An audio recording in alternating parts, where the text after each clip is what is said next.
Hello travelers! Nandito tayo sa Paradise Island Park and Beach Resort. So ito na pinakihintay nyo, i-reviewin ko na yung sands nila at titignan natin kung may laban ba to sa Boracay at sa ibang magagandang lugar dito sa Pilipinas. So let's start! So ayan, so pag tinignan mo yung gilid ng sand ng Paradise Island, bali actually nalimutan kong sabihin na dalawa yung beach nila dito. Nagsiseparate ng isang parang daanan. Ngayon nandito tayo sa unang beach nila sa harap ng restaurant. Makikita mo na mas fine yung sand dito compared sa kabila. Ayan. Medyo brown siya, na dirty cream or dirty white. Ayan. Medyo dirty white siya. And may mga onting pebbles, onting stones or corals na sira-sira or shells. Ayan. May chance na onting discomfort, pero nililinis nila to. May nagbe-maintain ng beach nila dito, which is really good kasi yung ibang resort na nakita ko, wala silang tagalinis ng beach nila.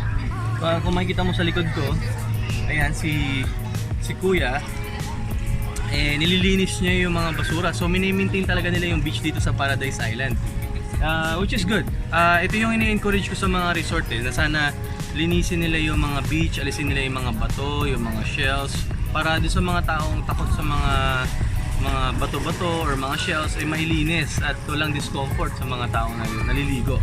So halika, punta tayo ngayon sa tubig. Doon maghanapin natin yung sands doon. Actually hindi consistent. So yung kinukuha ni Kuya kanina is puro dahon lang, or anything na unnecessary siguro na hindi nakakatuwa sa beach na to. Pero anyway, punta tayo ngayon sa sand nila. Medyo inconsistent yung sand nila.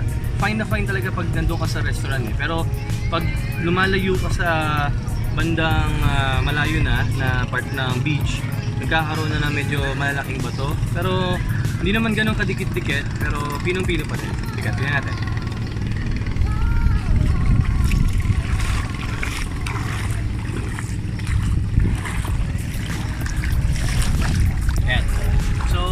Compared dun sa restaurant kanina, pinong-pino siya. Dito, ayan, medyo halo-halo. May mga makikita kang medyo may mga halo-halong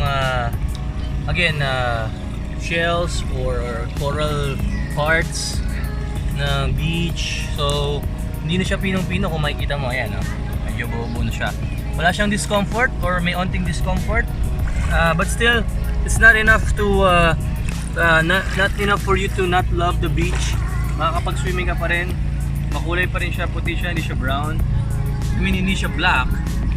So, ayan. And nag-swimming din ako. Nakita ulit ako ng jellyfish. Maliit na jellyfish, kulay brown. Usually, ang brown jellyfish are safe. So, don't worry about that. Hindi siya ganun kadami. Parang 1% out of 100 na ako nakita. Sobrang isa lang ata yung nakita ko eh. So huwag kayo matakot kung makita kayo ng jellyfish dito.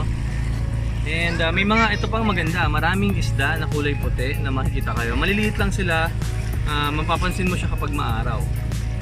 So anything other than that, wala na akong masabi sa beach na to. Kung bibigyan mo ako ng level, ng rating sa beach, ang i-rate ko dun sa beach is maybe 7.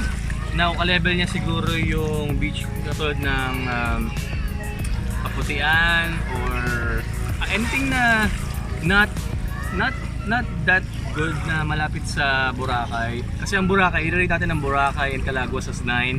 And then maybe this Malcapuya is 8. And then maybe if I'm gonna rate this, maybe this is also 8. Kasing level siya ng Malcapuya. Kasi ang Malcapuya may mga bato-bato din pero maganda pa rin yung beach at makakapag-swimming ka. So that's it. This is your Paradise Beach, and I hope you like what you've watched, and don't forget to subscribe and click the notification button if you want to see more of my beach reviews. Bye, travelers!